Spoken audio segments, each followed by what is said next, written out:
Welcome to EA's Dome. My name is Robin Grabfelder, and today is the second day of our Year Ahead astrology forecast.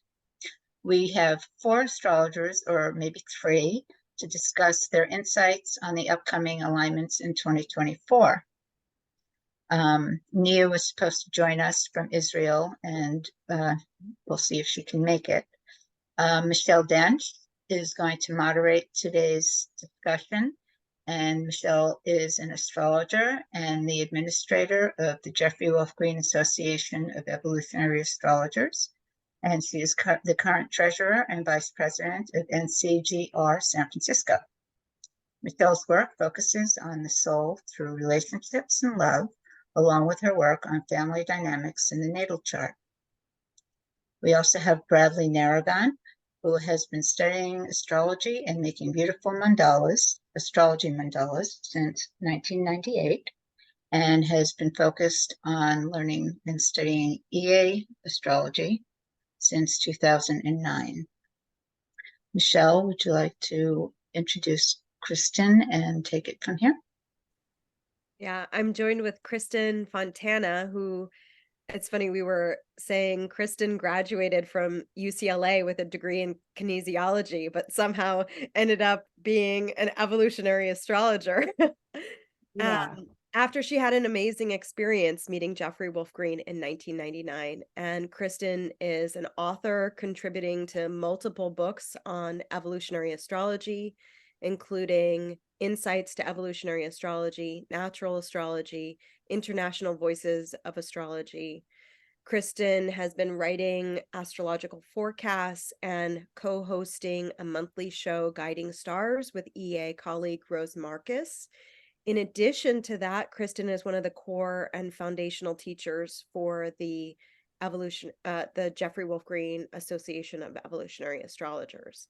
And I know personally that Kristin has a very deep passion for this work. So I'm grateful to be together with you as well, and Bradley and our colleagues, and hopefully Nia will join us as well. I did want to comment on your kinesiology. Why do you keep that in your bio, Kristin? It was so long ago, actually. Now, 25 years ago. But I do want to let people know that, even in your 20s and early 30s, it may be a time in your life when you're feeling like, wow, this really isn't me, this old path, or this path I thought I was going to embark upon long term. But kinesiology is the study of the body and all the systems and the workings within the body, the bones, the muscles, and how everything interrelates. So you'd think that leaving the world of kinesiology or the medical field, that becoming an astrologer would just be absolutely crazy. But I'll tell you, and it was pretty wild. That was a big wild change, because I went from a very corporate reality to just flying by the seat of my pants and trying to figure it out. But when you're looking at the body and all its systems and innervations and the whole of the body, and you're having to figure out what's broken, right? Just like in a chart, you're having to look at the chart and there's all these trines and oppositions and squares.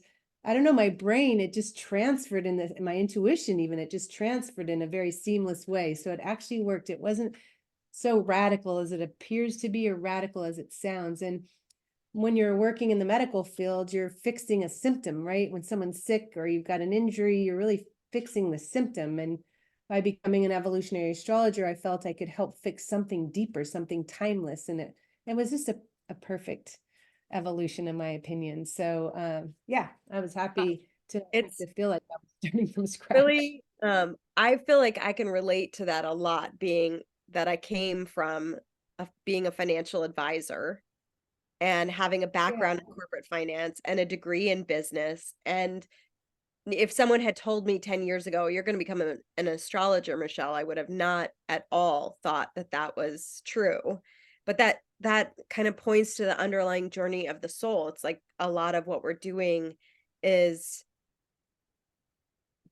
deconditioning our beliefs about who we are and what we should be doing in our life, and continuously learning how life reveals what our core intention is. And I can't imagine you not being an evolutionary astrologer. Yeah, me either.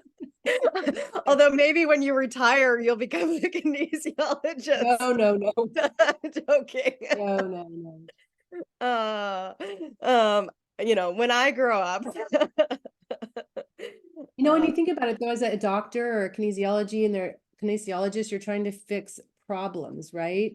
You're trying to fix what's broken, but everything is really dealt with within the mind, the brain. You're a problem solver. But when you get into evolutionary astrology, we can only evolve through the emotional body, through that water trinity. So it's Cancer, Scorpio, Pisces. You get into the river, there's no limit. You're going to the sea, it's timeless, it's seamless, it's boundless. You never get bored. There's no limit. It's something hasn't run its course. When you're getting into this work, you will never reach the limit of what you can know and understand. You know what I mean? That's what I love about evolutionary astrology. For all these years, there's not a day I've been bored. There's not a day I felt like I've reached some limit. There's so much more to glean and to know. And that's why I think we all love it. Yeah, absolutely. Well, we're going to kick off today's panel with Bradley Naragon and, take us through, Bradley, what you feel are the core transits and themes of 2024. And then we'll come back together and have a little discussion on some of these pieces as well. Okay. My apologies. I thought I'd be at home, but I'm in my car, and I know it's hard for me to look right at the camera, so not ideal, but here we are. It's great to be with you all today for sure. So yeah, when I was looking at 2024, I had the thought that, okay, we're evolutionary astrologers, and so I was like, wow, it's the first time that Mars joins Pluto in the sign of Aquarius.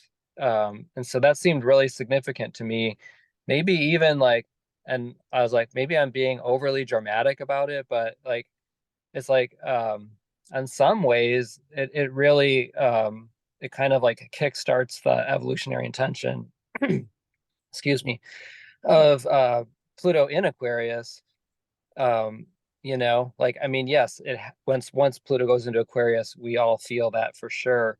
But I do think that there is something to be said for the first Mars-Pluto conjunction in Aquarius as potentially a symbol for the entire evolutionary intention of the Pluto in Aquarius journey, at least as much so as the ingress chart. So that there's my little shout out to that. And what's interesting about the chart is, Chiron is conjunct the North Node in Aries, and of course, Mars is ruling that North Node. We were just talking before this earlier on, and I didn't realize this, but the April eclipse is exactly conjunct Chiron, and so we have a very strong Chiron theme going on to the time ahead for sure. One of the things I wanted to kind of throw out there and just contextualize is,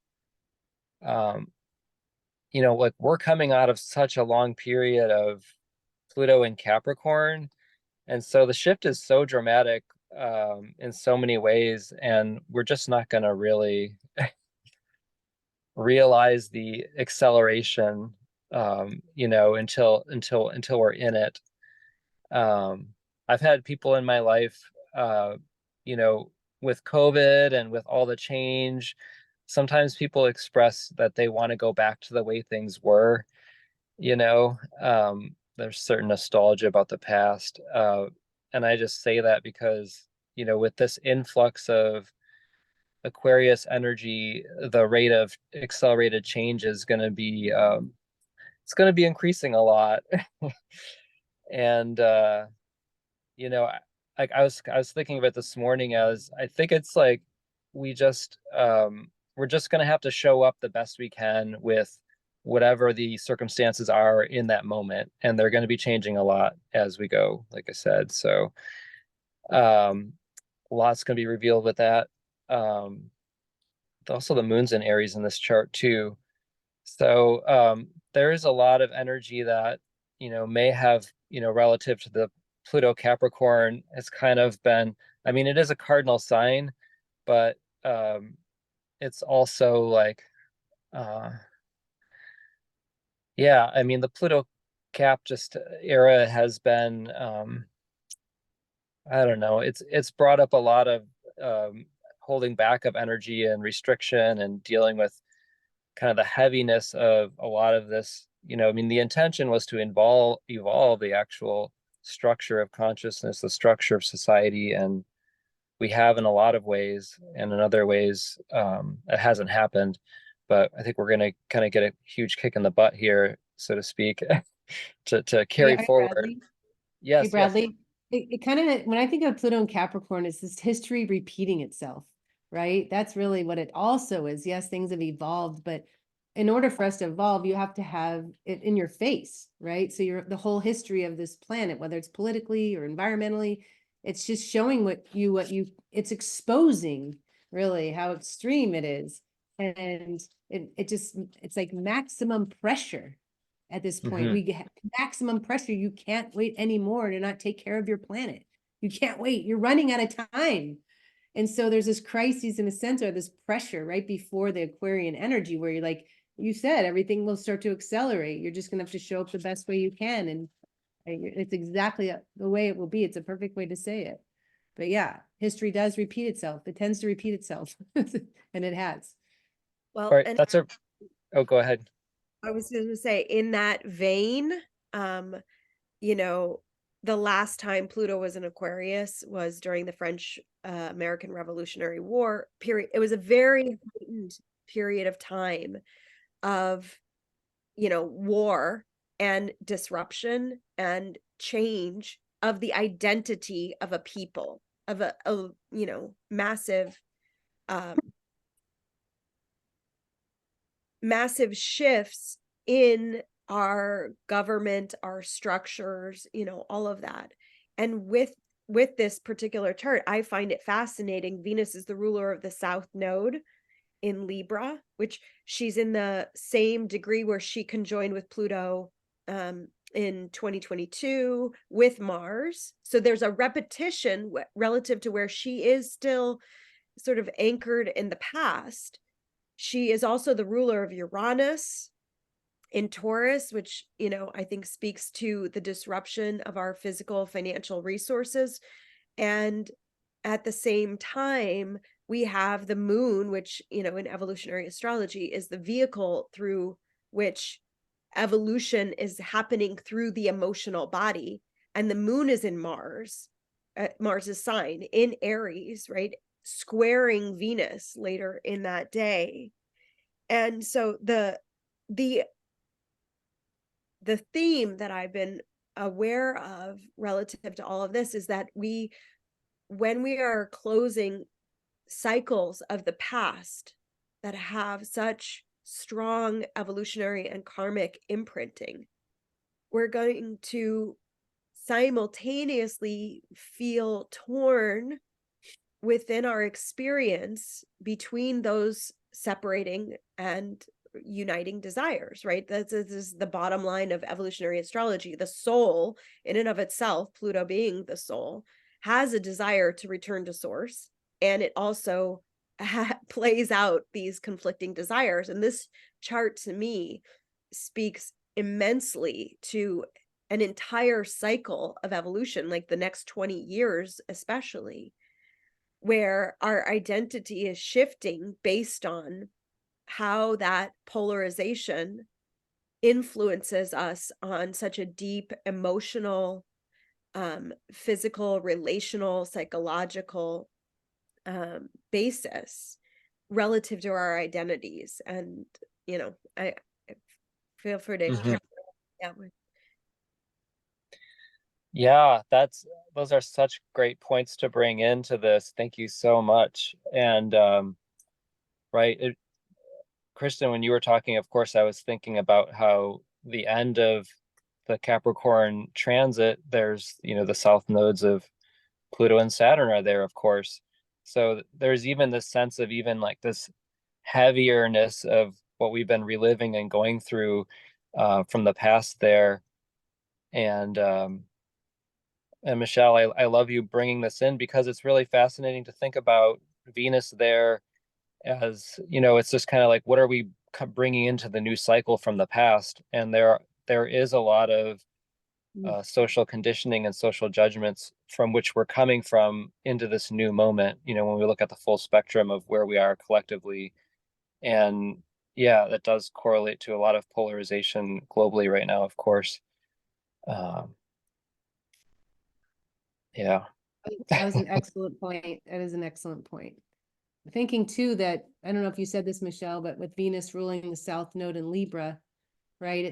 It restates with Venus in Capricorn being like this double signature for, and we want to lean on what's familiar, even if it's not good for us, even if it weighs us down, even if it slows us down, it's secure. And so it's such a fascinating chart. I have to say, like, just speaks volumes to just straddling between two worlds. Yeah, Holding on for dear life. like, why is it that generational trauma repeats itself? We historically we cycle back through things? Why is it that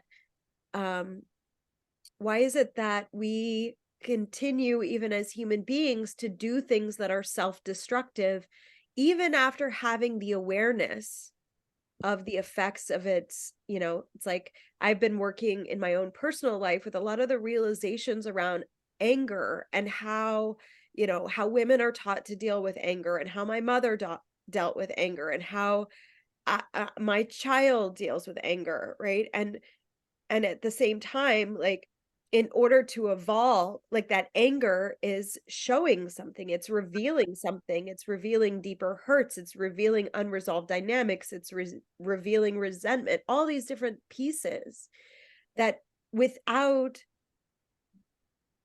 being able to reflect on the past and the conditioning, like how I was conditioned to suppress my anger, how I was conditioned to reject big feelings, how I was conditioned to now, and how that naturally plays out, right, in how I'm relating to my child, even if I'm not wanting to do that, right? And the evolution is being able to say, this is still happening, this is occurring inside of me, and yet I have a deeper desire to heal the wounds, to heal the places inside, and to be able to relate differently, right? We have to have something else.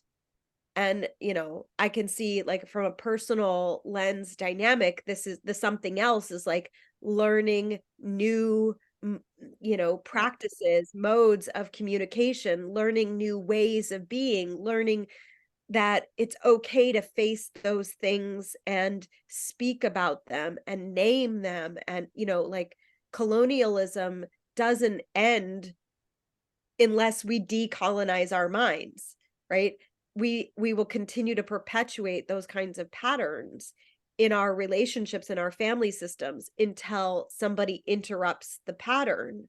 And I think that this is like straddling those worlds in a huge way. Anyway. Yeah. And the interruption of the pattern is some kind of shock usually, that's so Aquarian.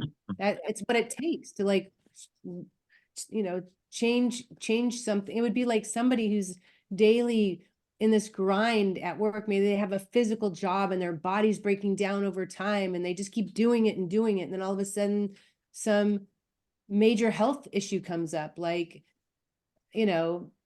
whatever they're using in their body stops working, their hip, their knee. Like, it takes some kind of shock to stop us in our tracks before we can change these patterns, these dynamics. We just get fixed in this groove, and so it will liberate us, ultimately benefit us. Ultimately, it just might be uncomfortable for a bit.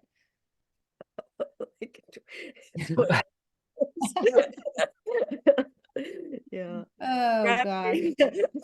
We'll hand it back to you. Yeah, go Bradley. Yeah, well, yeah, thank you. Yes, I love this.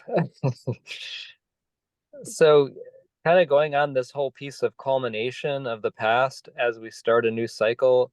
That's the other thing, and it's in this chart, but it's also in the whole year. I mean, we've got Saturn and Neptune in Pisces, so there is this greater culmination of and letting go, and at the same time there's this really strong Aries signature.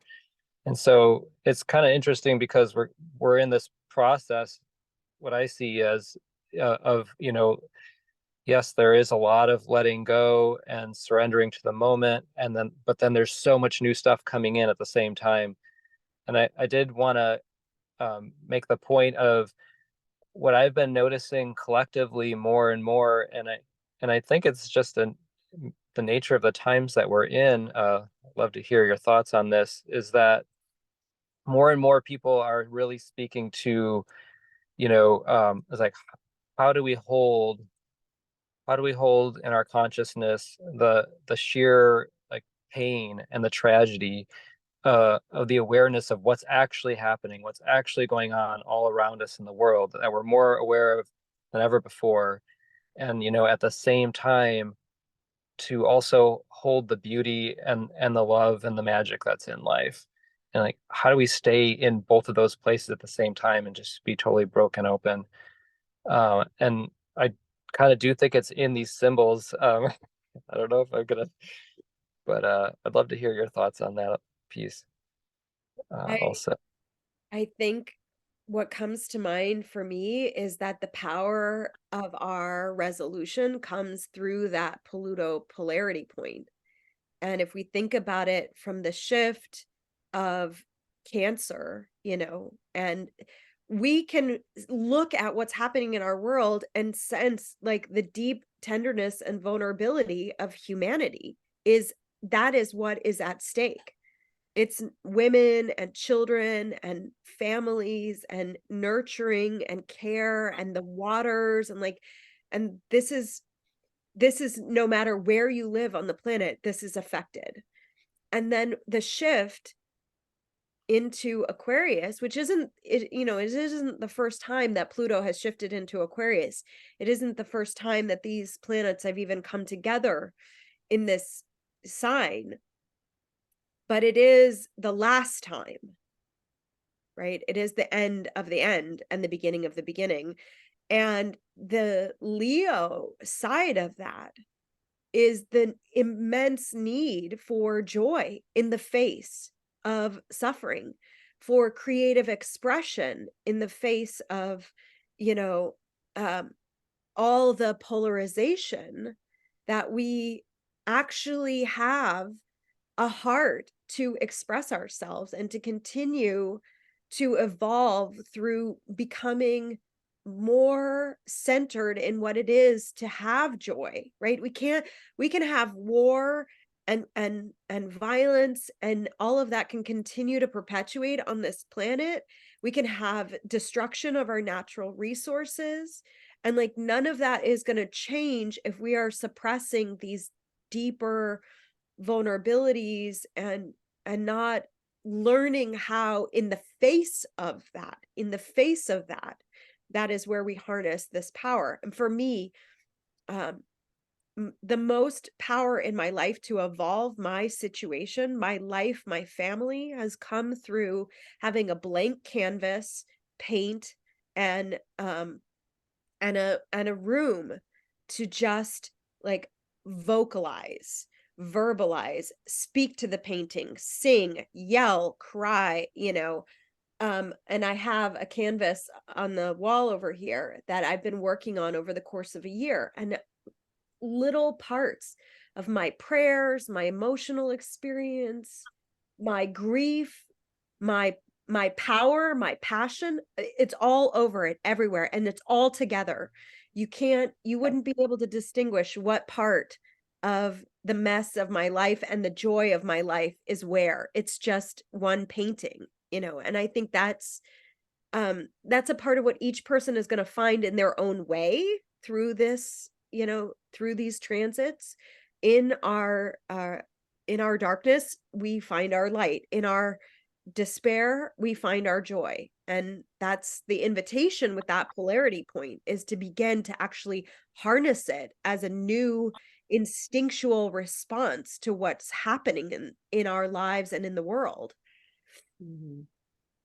Well, yeah, I mean, what trauma creates is it creates connection between people. When everybody's experienced something, it allows for more compassion, right? It helps create more community and connection. You have something to talk about and to share that energy amongst one another. I mean, that's what Pluto and Aquarius is going to require, is that people look after each other, that neighbors become friends, that, you know, survival could be on the line in many cases. And so let's go back to the way things were naturally. What do you need? Here's what I've got. This is what I, you know, just really being able to give and to share and to support and to communicate. And so with Saturn and Pisces, it is about, you know, like a global compassion for this suffering. And it just opens everybody up to another frequency.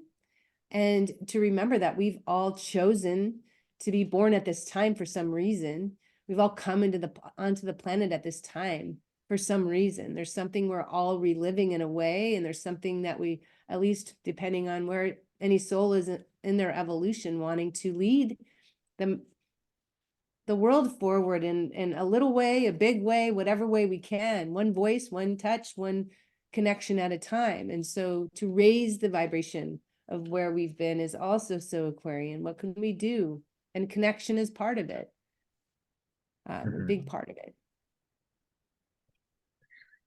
Yeah, and I love this. And you know what this makes me think of is really also just going back to the chart and synthesizing a little bit of what you've shared, is that in this chart there's, you know, like, okay, when, you know, when your whole reality changes and, you know, things are a little like, you know, like the rate of acceleration is going and we are kind of torn apart, that we can still do the Aries the courage to show up, you know.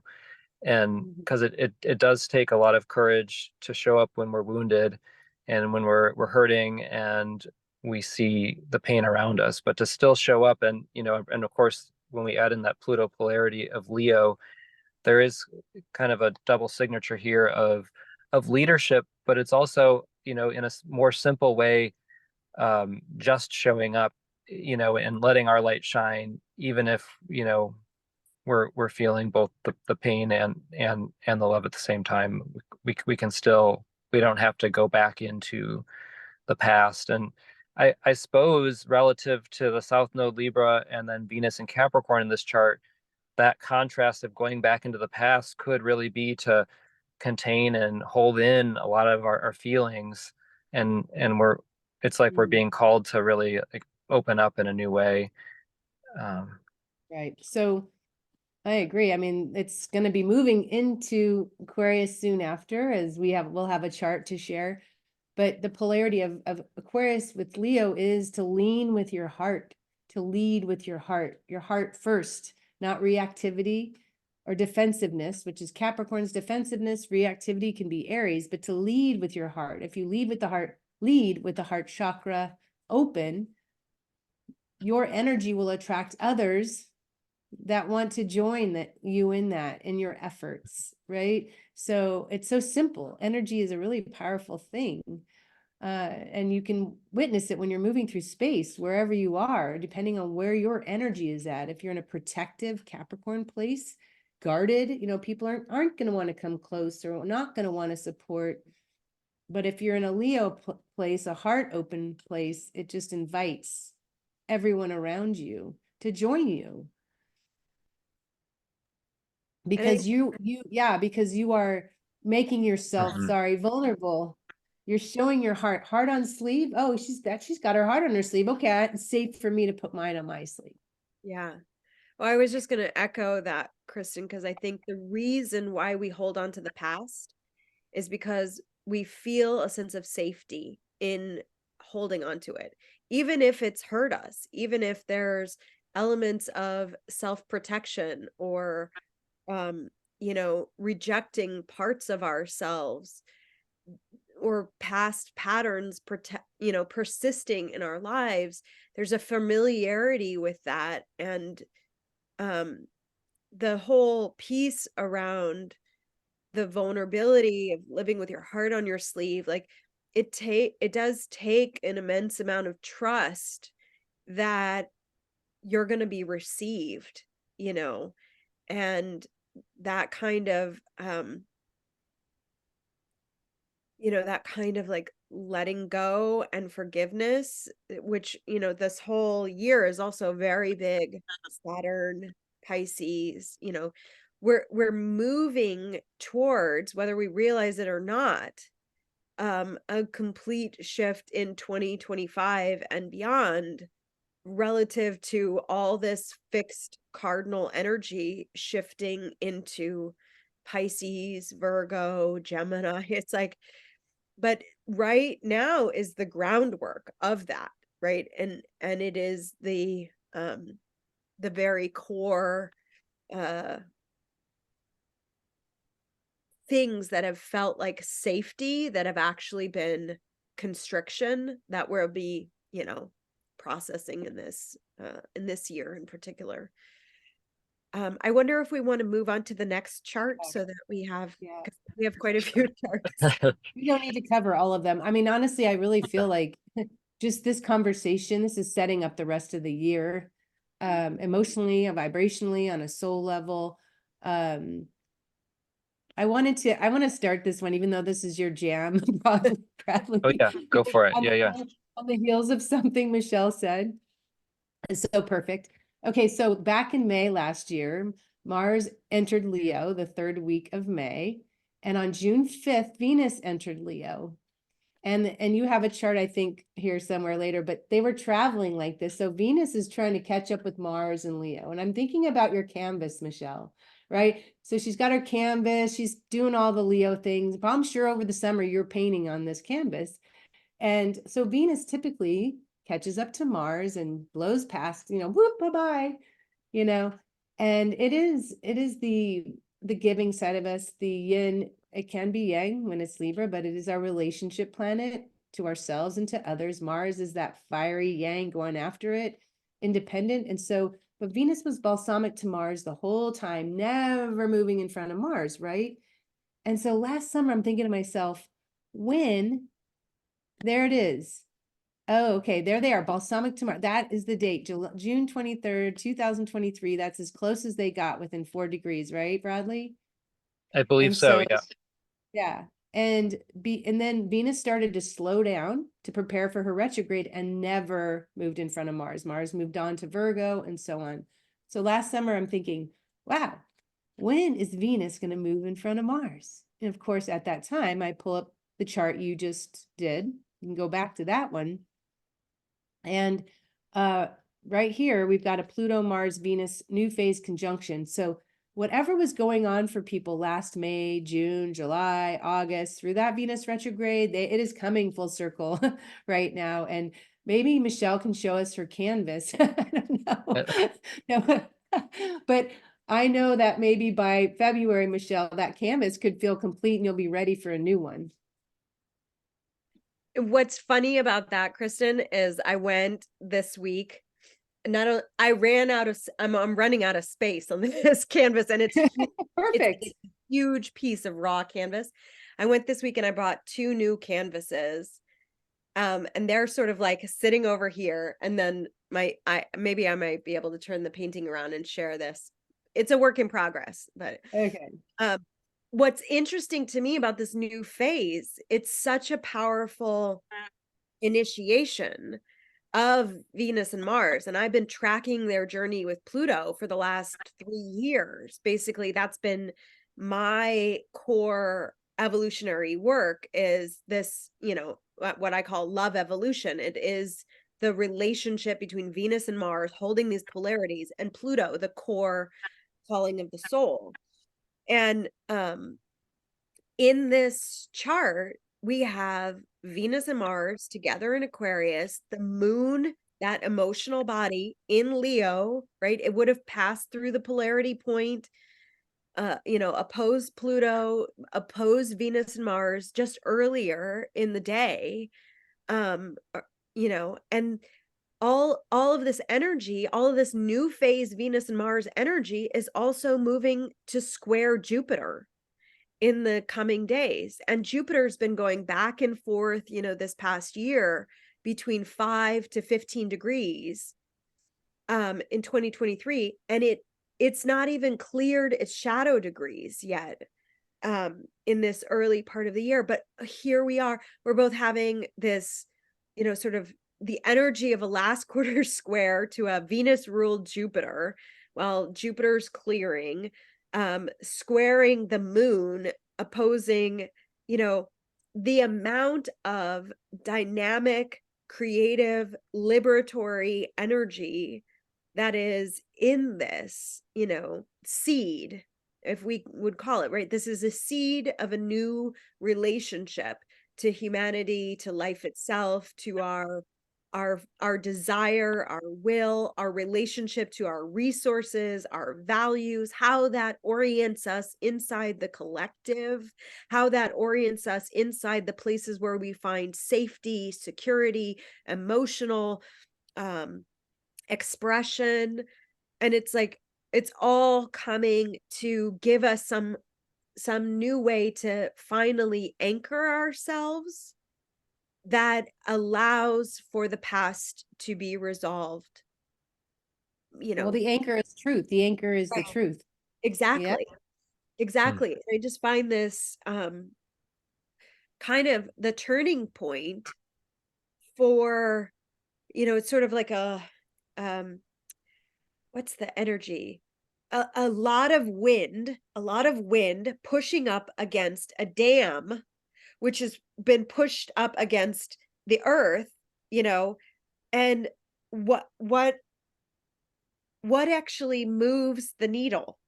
Is it the wind? Is it the water? Or is it the earth? Or is it the actual fact of their combined momentum that creates a completely new ground on the other side? Because you won't see the wind, and you won't necessarily feel, unless you're in the water, the pressure of the wind on the water. And unless you are, standing on the earth in a way that has a relationship to the wind and the water, you wouldn't know that the earth was shifting simultaneous to the pressure of the wind and the water. But all three forces combine in order to create something new, which impacts every facet of our life, right? It's like that kind of energy. And not to say that's going to just happen on a Wednesday. Right. Astrologers hype up very specific transits. We have to remember that Pluto is evolution, and that evolution is slow. And that the seed of anything, even a 1,000-year-old tree, has a particular day that it's planted, but you will never know that you won't even see that 1,000-year-old tree. It will be, your reincarnated self future years from now. Anyway. All right. We dominated with Bradley. The girls have Bradley, come back to us.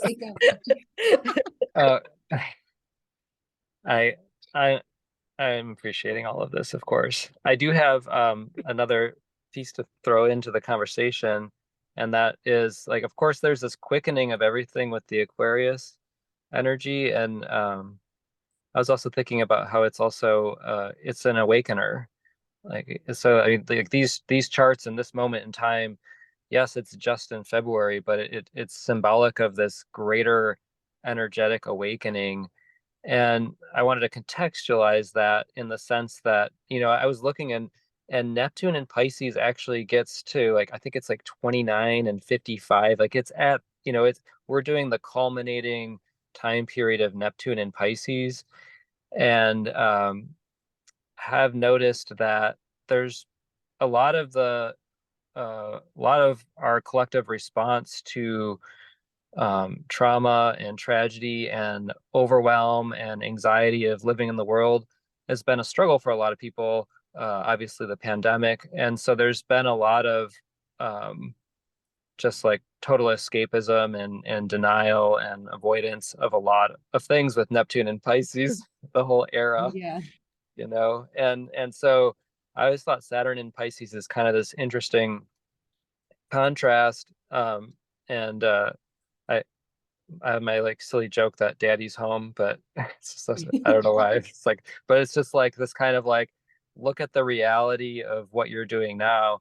And with this awakening signature in that too, I think that there's kind of this waking up in consciousness to be like, wow, I've been totally checked out, or like I've been disassociating from so much because I haven't been able to hold it. I think a lot more people are gonna, it's going to be really interesting to see how so many more people respond to kind of waking up and realizing like, I haven't been showing up in the way that I want to. I've been totally checking out in certain ways. And I think there is going to be this awakening for a lot of souls to really engage with life in a new way. I wanted to comment too in that regard, and also what Michelle, you were talking about the elements, and you don't really know unless you're in the water how the wind is affecting it. You don't really know unless you're here or there. I had this experience when I was back at UCLA. I was playing soccer there. I was out on this open field and running with the team, and in the middle of practice there was an earthquake in LA. And I couldn't feel, none of us felt the earthquake, right? Because we're running, playing soccer, it's all wild. But next to the field is this gym, this big gymnasium of sorts with glass windows all on the side next to it, and they're just shaking. And all of a sudden we just stop. And it's an interesting, so when you're in motion and you're not aware of anything else, you're not consciously aware of what's happening, you're living in a bubble. And we were in our own bubble running around, but we were in motion and not aware. I mean, people were talking about this earthquake like crazy. All we could see with the windows, once we saw that just shaking, it's such an example of, just needing to, and then the awakening and the awareness, all that goes with these Aquarian energies. But I thought that was so symbolic, we were watching it, but not in it because we were moving. That is so Aquarian to not really, to be so disconnected. It's even like all of us here watching what's happening in Israel and what's happening in Palestine. We're watching it, we're horrified by it, we're feeling for the people and all of that, but we're still not there. Yeah. And so it's the same kind of thing. There's gonna be so much happening all over the world. Some people will be directly impacted by it. And all of us, though, collectively will be vibrationally impacted by it, especially sensitive souls that are really carrying and tuned in to what's happening here. So I think what you're speaking to, Kristin, and what Bradley was saying earlier too, brings up for me that evolution is always happening at different levels of consciousness, but it doesn't, like, no one escapes evolution. And I think there have been more and more people having experiences of spontaneous awakening, or whether that's like all of a sudden one moment your crown chakra is open and you're receiving downloads from the universe and you're speaking light codes or whatever it is that, it doesn't have to be some like Kundalini new age spirituality as much as it can also be what, Kristin, you were talking about, having a life crisis that prompts like an existential identity crisis, like a marriage ending or losing a child or having a natural disaster impact your local community or violence or, whatever it is. The list can go on and on for each human being, but no matter what level of consciousness you're meeting this experience at, it is bound to change you on some level. And so we can't, like, no one's left behind in terms of, but all of us have different levels of what the Saturn and Pisces is, different levels of responsibility relative to what we're here to bring forward on the planet, relative to our relationship to evolution and our core work, and the Chiron piece is so important because each of us are going to be initiated in our wounds, in our core story. And that also is an initiation in our medicine, in our healing, in our particular gifts. And the Saturn piece for me is like, Saturn is what you do on the daily that no one's celebrating you for. I often joke about, like, Saturn is brushing your teeth. Unless you're a little kid, there isn't someone there saying, did you brush your teeth? Did you do such a good job? Did you get all the, yay, celebrating you for brushing your teeth. Most of the time you're brushing your teeth every day, and like, how well you're doing it will be determined by the dentist, or, but this is the core practices, whether we're dissociating every day, whether we're, getting high, whether we're tuning out, whether we're like disconnecting from people, whether we're suppressing the effects of our loneliness. Like, I heard recently a study that was saying how loneliness is kind of it's the silent killer and the chronic disease that is affecting more people. That's an effect of that original Saturn Pluto conjunction that happened back at the end of Capricorn, back at the beginning of Aquarius years ago, that kicked off COVID.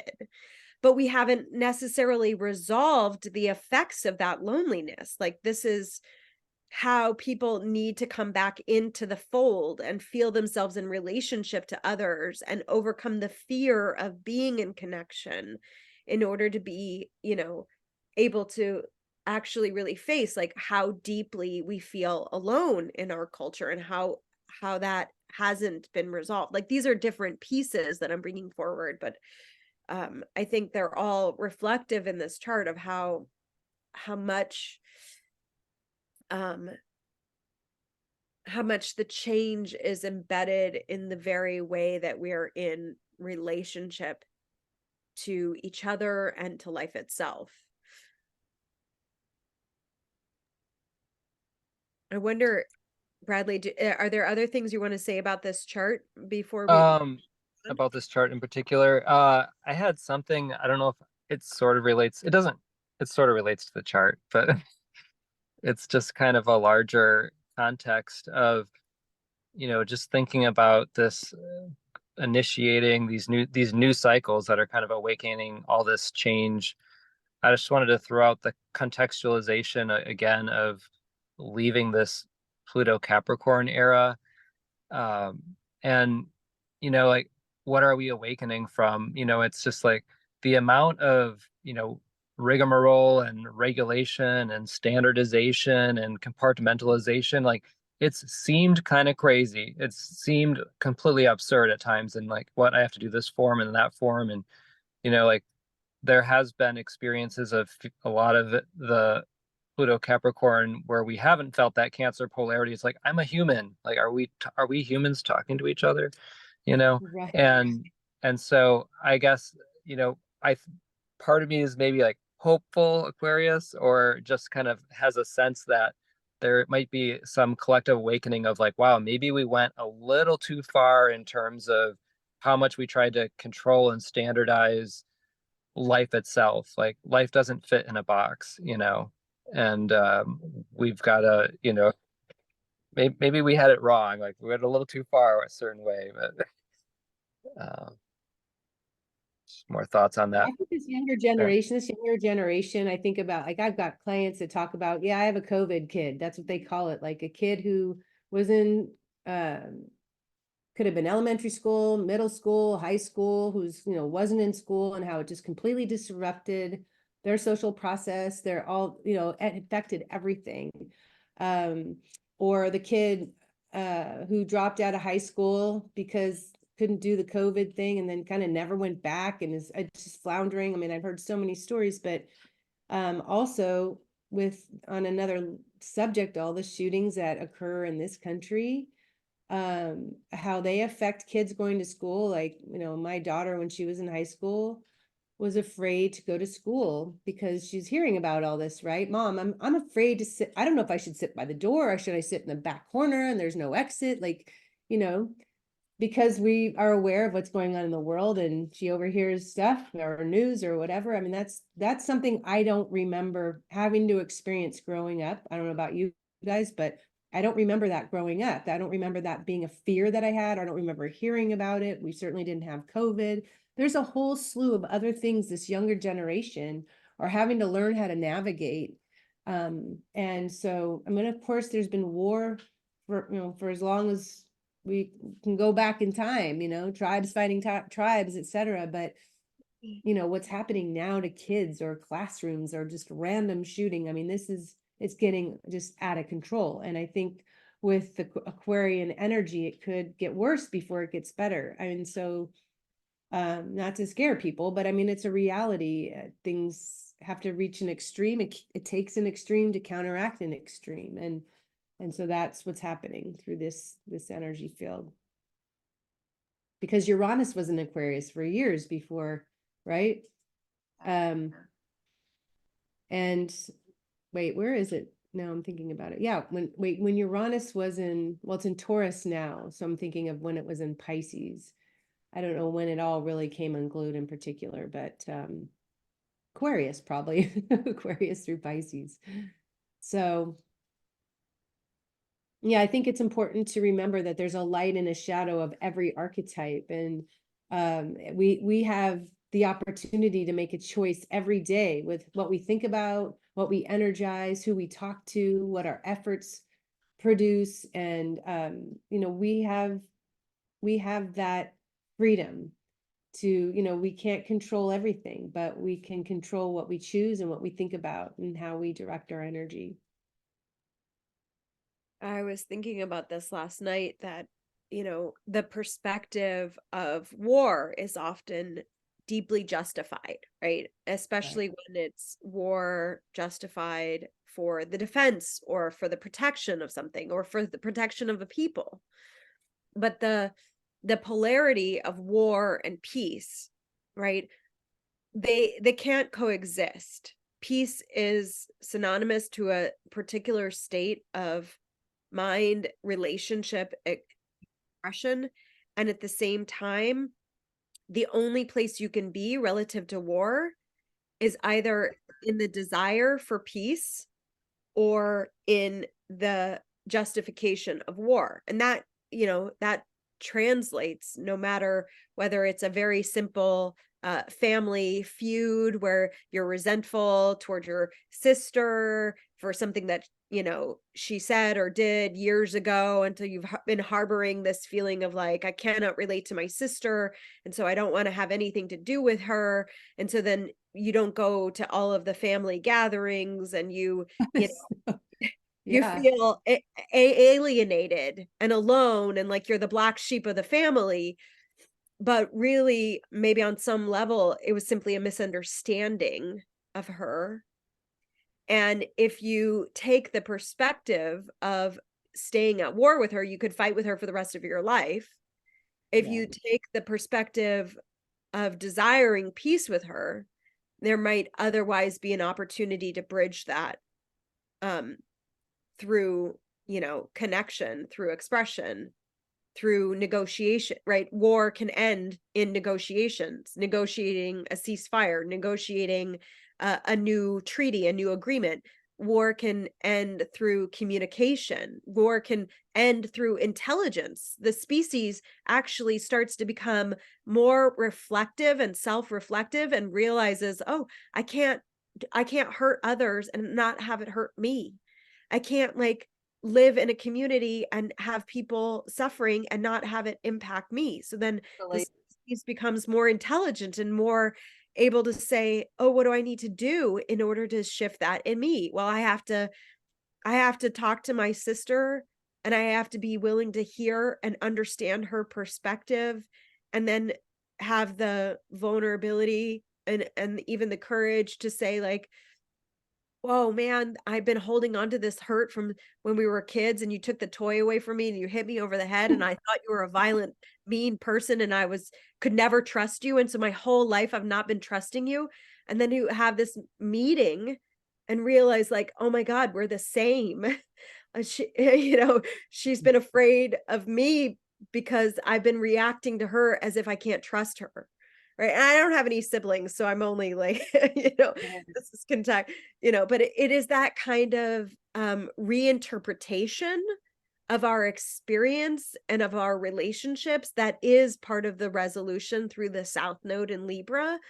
And that is part, forgiveness is like realizing that a mistake was made, but then correcting the error in our own lives so that we don't continue to have that mistake harm us. Even it's not about like, it's not about justifying the mistake or like making the wrong not wrong. It's about completely realizing that I don't want this to be in my life anymore and making it right within ourselves so that we can live in a better way. And I think that that's a big, like that's individually very important, but it's, it has an effect of lifting everyone everywhere, no matter what stage of consciousness your sister is at. She might be consensus reality. You might still have different opinions about politics and, things to do in your free time, but now you have a ground that you can stand together and be in the same room, and there's a different experience that comes from that. So I wanted to offer one thing real quick too on that note, Michelle. Like we're looking at an EA teaching with the cardinal axis, and Jeffrey Green teaches that asks the great question, do you have any idea how much energy it takes to repress what is natural? And within the same breath, I would say, and do you have any idea how much energy it takes to hold on to anger?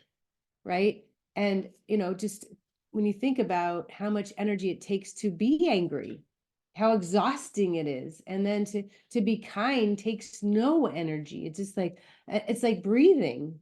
That's how much energy it takes. It's almost like you are replenished with more when you're kind. When you're angry and holding on to something and so resentful, it's exhausting. And then the anger and the resentment will come out in really distorted ways. Jeff Green did a workshop on the dark arrows, he would call it, linked with Capricorn. So it's everything that we repress, all of us, as a culture, as a person. It comes out in distorted ways. It gets projected over here. And so, yeah, Michelle, I mean, this is all about, fixing the past and doing what we can to repair it, doing what we can to objectify Aquarius, our role. And through the Venus and Capricorn at that last slide, it's like taking responsibility for our part in it, and yet also working to resolve it in a new way, so we can have that new wind blowing through our sails. That is so indicative of Aquarius. Well, we're only to February. Oh, Bradley, we're not going to talk about the whole year. Forget that. I know. Like all things, this is not gone how it was planned, but it's been absolutely delightful. Should we move on, Bradley, and we'll just carry on in this way? I feel like this is really wonderful conversation. Yeah. Let's carry on. I did want to tie into what you were both going into there. Just Michelle, I appreciate you bringing more in, because the nodes are going to be in Libra Aries for the entire year, so like all this is relevant for the whole year. And Totally. and Kristin, yeah, it's like the full spectrum that the archetypes will manifest as, like we know this to be true. And so like in this chart and the other chart with the North Node in Aries, and then that's ruled by Mars and Aquarius, like what does it mean for different people to initiate change? And so it's going to mean a lot of different things, obviously. And yeah, we are going to see, unfortunately, probably more violence. So yeah, I mean, I do appreciate you bringing up the honesty of the reality of that.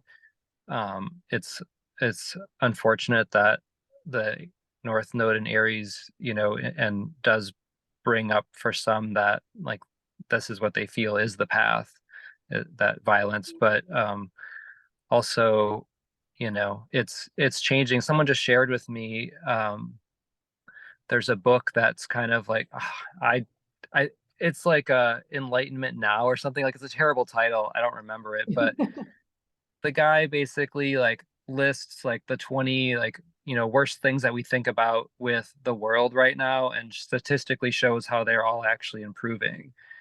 And it's easy to get really overwhelmed with thinking that things are just getting worse and worse. And we definitely have some major crises that are, you know, we're facing, you know, of course. But in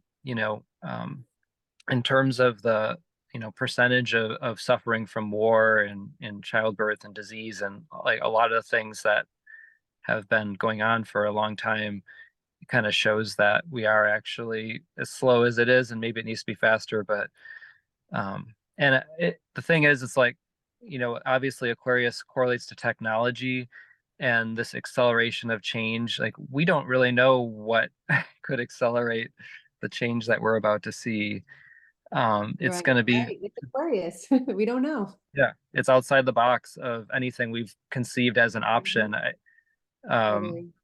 I think it was like I can't remember where I read this, but it was just kind of like saying that, you know, like if you choose from the menu of options that you think are possible, like, you know, like there are other options that you don't see. So there's something to surrendering to something greater, and whether we call that life or whatever. You know, Saturn and Neptune both in Pisces, that's like, what is this greater guidance that we can tune into that's connects us with a path that's outside of what we might be thinking of as the options. Yeah, for sure. But yeah, let's see what some of these slides were just kind of contextualization background. Like, this was just to show that, yeah, we got close, but we didn't get there. Yeah, we got close, but we didn't get there. What's the next slide? I love how you tied it in earlier. Yeah. Previous Mars Venus conjunction. Yeah, then when I was talking earlier about how they came together in Aquarius already, but it wasn't with Pluto. Right. Good point. Back in 2022. Is that when you started your love evolution work? I started it with the first the first cycle was the Venus Mars Pluto conjunction in Capricorn.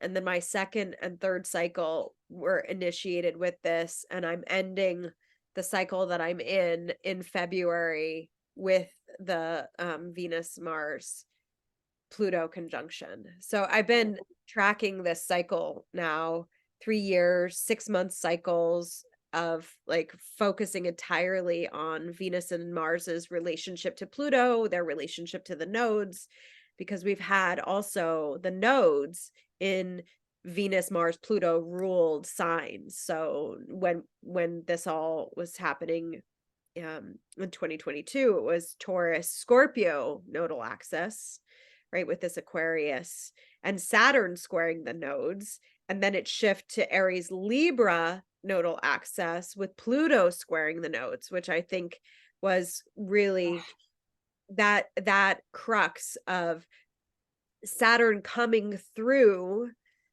and preparing us for the deeper shift, really, in a way.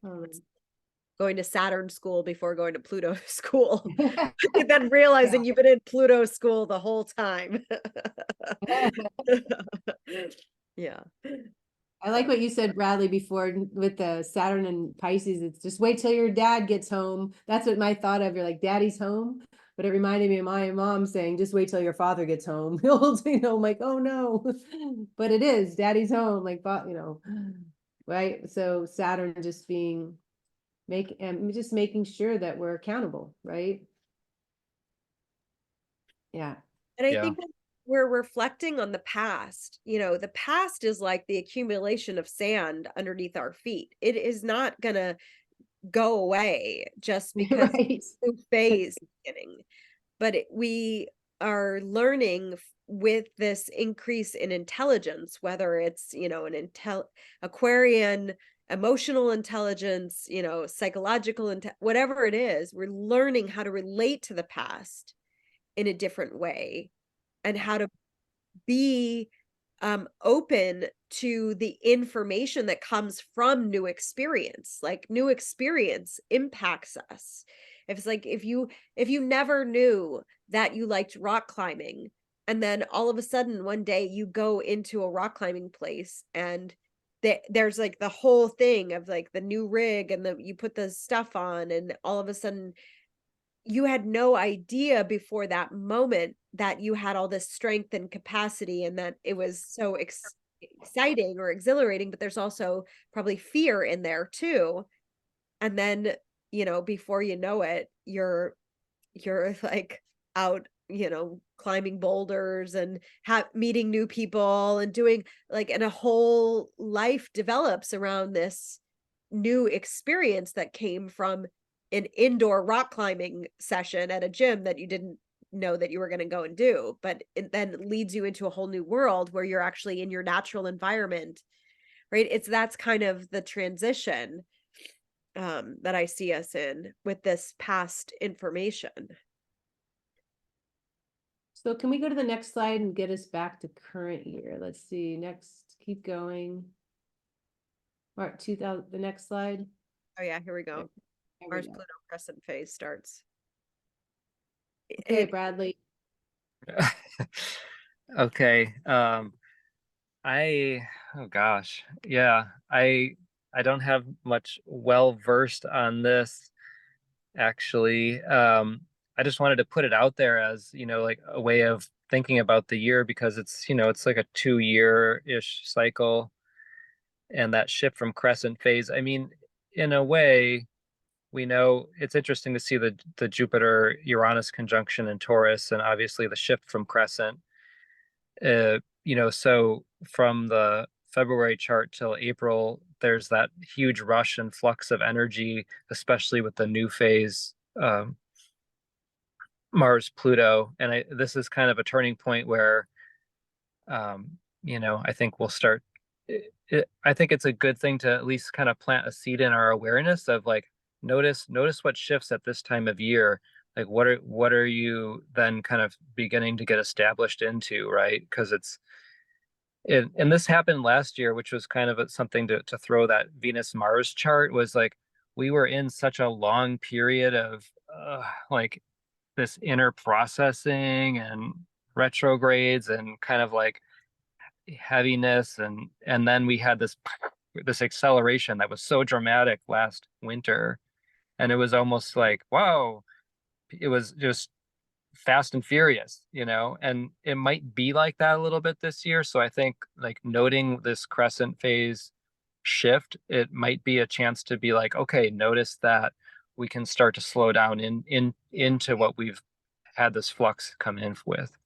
Well, that Mars moving in front of Saturn is like a new chapter, and it's going to sextile Jupiter, sextile Uranus. Saturn, new phase, Mars new phase to Saturn there's like, it's stopping on the mountain you've just been climbing, Michelle, to take a look at how far you've come, and actually to catch a breath and a break. I mean, I like actually when Jupiter comes in front of Uranus, there is just an awareness when it's new, of this wide open expanse, or the higher climb as well. Like, I've come here now, where else do I want to climb? But yeah, to take a break. I mean, things can be rattling still. You could feel a little rattled from the months prior, potentially, if you're trying to make a big leap or going through something. But yeah, I feel like that I can see clearly now is something that comes to me. Well, it's interesting because with the association, we just taught the intro class to aspects and phases, which is also on the EA Zoom channel. People can watch if you're interested in learning about aspects and phases. And we just had our first class in the series, which is on Mars Pluto. And I want to read Jeffrey Wolf Green. This is from the Pluto 2 book. This is a yin phase, where the evolutionary archetype is internalized, established, and oriented to creating personalized or individual forms and structures that will allow for the new evolutionary intention to take root.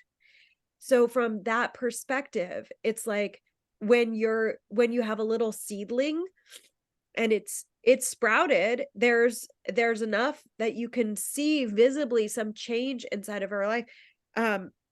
It says this requires personal effort because the temptation or fear of sliding back into past patterns can also occur within this phase, right? It's an integration and an establishment phase that is really going to call us.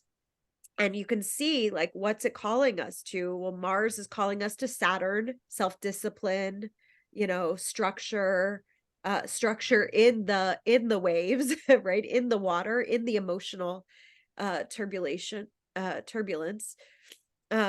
Jupiter is calling us to Uranus, staying in the energy of liberation, which is being in the present moment, being exactly where you are, with whom you are, with what you are, like where you are, because we can't get ahead of ourselves and we can't go back either. Like neither one is an option.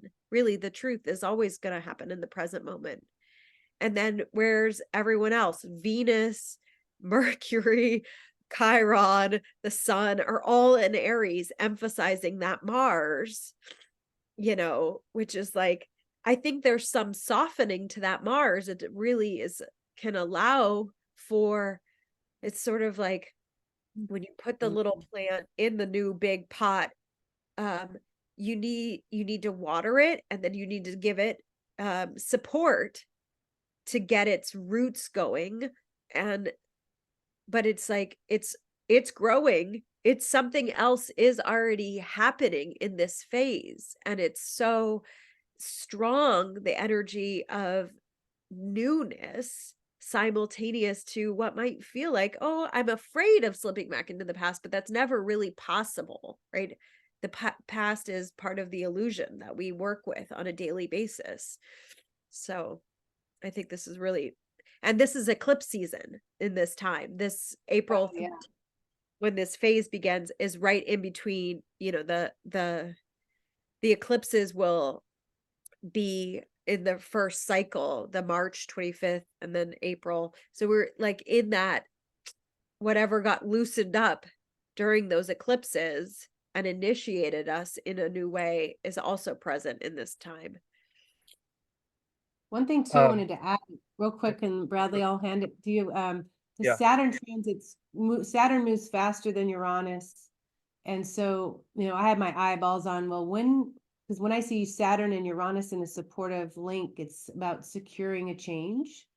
And so Saturn comes up to about 18, 19 or something next summer, and then retrogrades again. So I ran a chart for March of 2025, so a year from March. And that's finally when Saturn will reach a sextile to Uranus. So it is a progressive working with this enemy. Saturn is a ruler of Capricorn, so it's a cardinal, 2 steps forward, 1 step back. You're working on the healing. You're working on the change. You're working on the transformation. Things don't happen overnight, but progressively, if you stick to it, that change will secure itself. It's really a powerful combination because Uranus is also approaching a sextile to the North Node and trining the South Node at that time. So I just want to highlight March, April of 2025 as just a really integral piece to this cycle of everything that comes up in April of 2004 through the eclipses, through these transits that you're talking about. If you run a chart for the next March, it's just like, you can see the progression of things, just congealing a little bit more and settling into the new norm, whatever that might be. Thank you. Maybe longer than that, yeah. It's interesting how, the crescent phase, of course, does correlate to, okay, there's this effort needed to really establish what has begun. And of course, there's the excitement of like, ooh, all these new things are beginning, things are finally shifting, woo. And then of course this conjunction to Saturn. So it's like, yeah, they're okay, now what's the work to be done? And I did want to just say that, because it's this Mars Saturn conjunction in Pisces, it kind of brings up two sides to this. It makes me think of, like the energy of building the sandcastle at the ocean's edge of like, you're like, why put all this effort into this thing where it's like, I know it's temporary. And there's this growing awareness of how everything is temporary, you know. And I think that there's this piece with that of, it's like, yeah, but ultimately, what's our responsibility, like, in this? And so when we tune into that, we're gonna do the work, even though, you know, we don't know where it's gonna go necessarily. We're in the process. The value's in the effort. It's so Exactly. Crescent, so Taurus. It's so Taurus Virgo. So So we're actually, we have maybe 5 minutes left, I think, but we have time to look at the first quarter here. Yeah. Um, the thing that I wanted to throw out about this, that's, I think it's really interesting, is the Jupiter is in trine to Pluto at the same time that we reach the first quarter square, which is, whew, uh, I mean, there's a lot to talk about with this. yeah. I think there's going to be a massive acceleration of information that correlates to change in society at the time, which could be kind of overwhelming. And so and then that first quarter square, of course, is like, well, what the crisis in action of what form will it take? I don't know. There's tons of information coming in. Like, what do we do? So it kind of heightens that tension leading into it. Opposing information too. It's like opposing information, false information, any number of things. I think there's going to be so much. What do I believe? What do I, and you will lock into something that you intuitively know is true. I mean, not to get into politics, but there's going to be an election next November. And so at this time, something's going to come up that's going to sway people's decisions. The whole first panel, I think, got into that a bit, so people could Really? watch the replay, because we won't have time to get into that today. But I do think, information wars are a part of what, and it's like, whether it's ideas, thoughts, belief systems, dogma, whatever it is, we will have a real calling to be learning how to remain embodied and flexible and open-minded, like, as an antidote to the fear, the polarization, the isolation. I mean, it reminds me very much of what happened in the first, like, in the waves of COVID, where the vaccine polarity became a very strong and intense thing for quite a long time, and really alienated, and whatever side you were on, whatever belief system you believed in, whatever you chose to do, whatever your choices were, it still created an effect. And we're responsible for the cause within ourself, not the effect within the world. And that piece of, like, being really able to let go of kind of seeking a lot of information, like Jupiter in Gemini, seeking a lot of information. If I just simply gather all the information, then I can control, I can convince people, I can have, it's like staying embodied in our own direct experience and avoiding polarization, right? Because that crisis of consciousness is happening simultaneous to all of this, where it's like we might not know what to think about things and even be able to hold multiple perspectives simultaneously.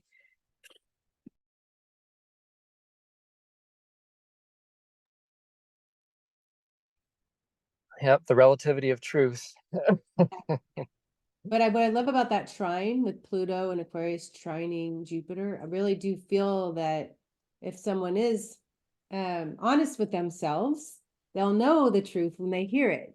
And when they hear something that isn't true, they'll really know that's not true, right? That doesn't really sound like this person, or that really sounds like that person, whatever it might be. even in your own life. Look at this with Jupiter and Gemini. There's two paths to take, and you're at a crossroads for your evolution. Which path do I take? Do I fork left or right? And your soul will be speaking directly to you through your intuition. You won't have to access the mind, even though it's in Gemini. The intuition will be communicating with the mind very clearly. And there's just something about the truth, the way it lands, the way it sits. And once you really, it's like you can't unwalk through a door. You can't unring a bell. Once you've heard something, learned something, experienced something, seen something, you can't pretend that you haven't. So you must make a decision based on that truth, based on that knowing that also it's best for your evolution. Yeah, so it's going to be interesting what comes out then.